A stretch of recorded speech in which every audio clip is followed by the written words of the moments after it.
Good morning to all my dear students. I hope you all are fine. Today again I am going to teach you social studies of class 4.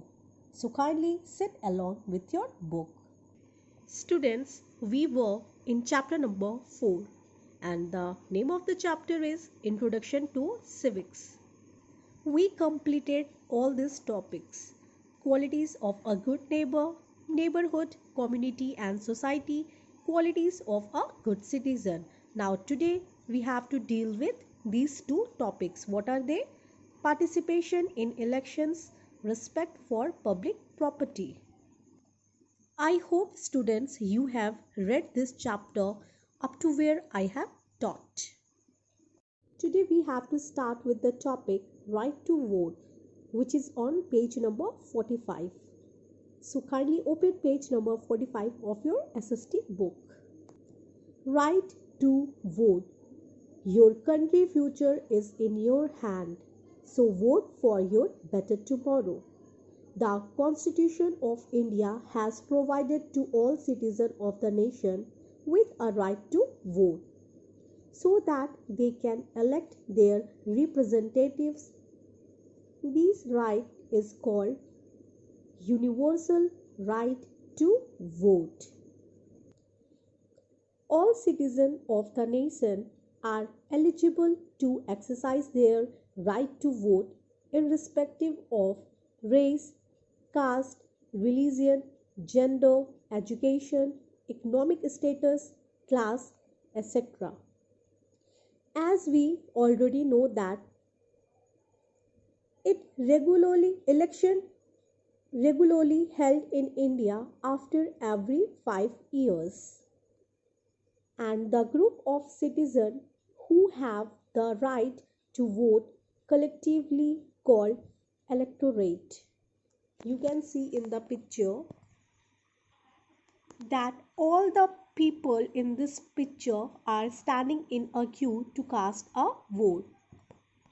So this group of people called electorate. The most important role of citizens in society is the act of voting. Every adult citizen of India 18 years and above has the right to cast his or her vote and elect his or her representative. The process of electing our leaders is called an election. A citizen who is 18 years old or above has the right to vote. The process of electing our leaders is called an election. It is a process in which a number of people select a person to be a leader from the given candidates. In this process, what we do?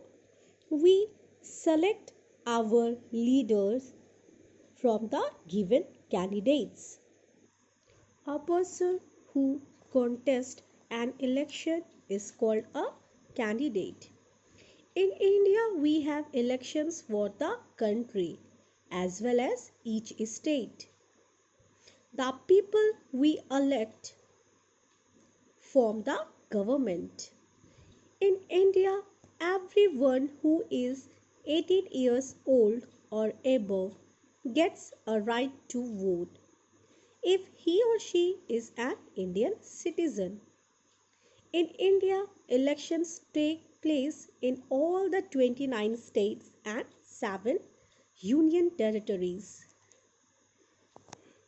Now come to the next topic, that is process of voting. Earlier, the voters used to cast their votes by putting a stamp against the candidate's name and then folding the ballot paper before putting it in the ballot box. This was a long and time consuming process with a chance of errors taking place. Now, the Election Commission of India has introduced a new method of polling by using the EVM, What is the full form of EVM? Electronic voting machine. This is a simple, safe and secure method that takes minimum time. Now you can see here the picture of EVM, means electronic voting machine.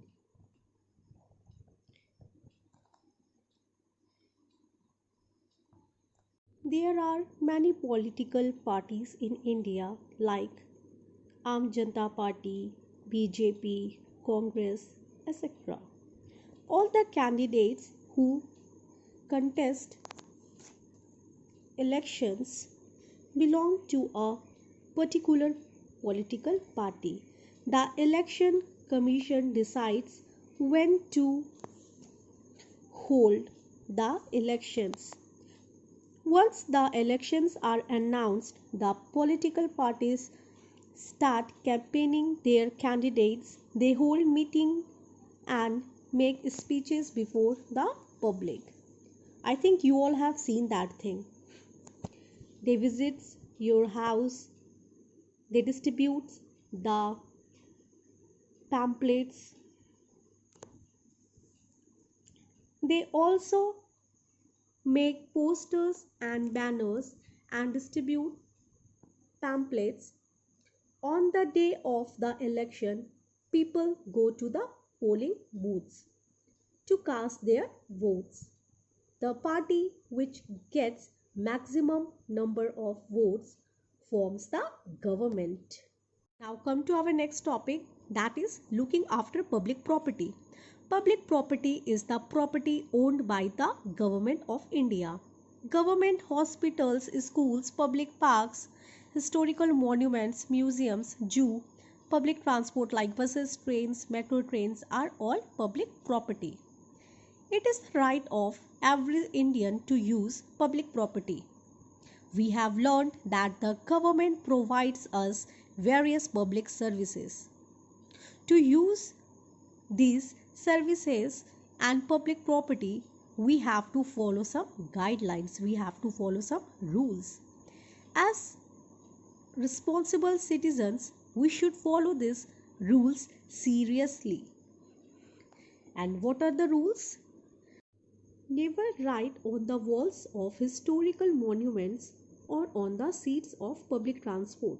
As you can see here in the picture, how somebody has written on the seat of the bus. If you are also doing so, don't do it now.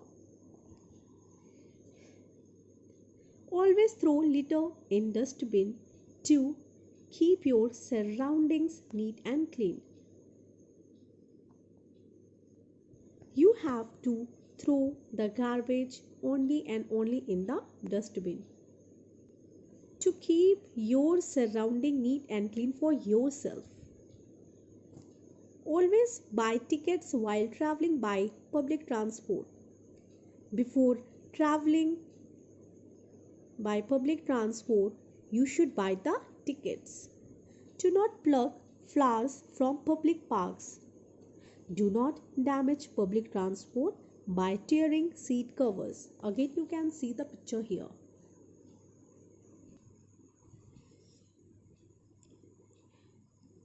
Do not damage the benches of public parks.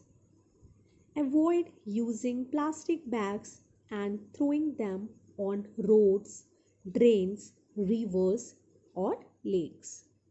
As good citizens, we should use public property cautiously, like we use our personal things. Now, my dear students, kindly come to next page. Come to page number 48. On this page, one web chart is given. What you have to do? You have to read this web chart carefully. I hope you will read it. Thank you. Have a good day.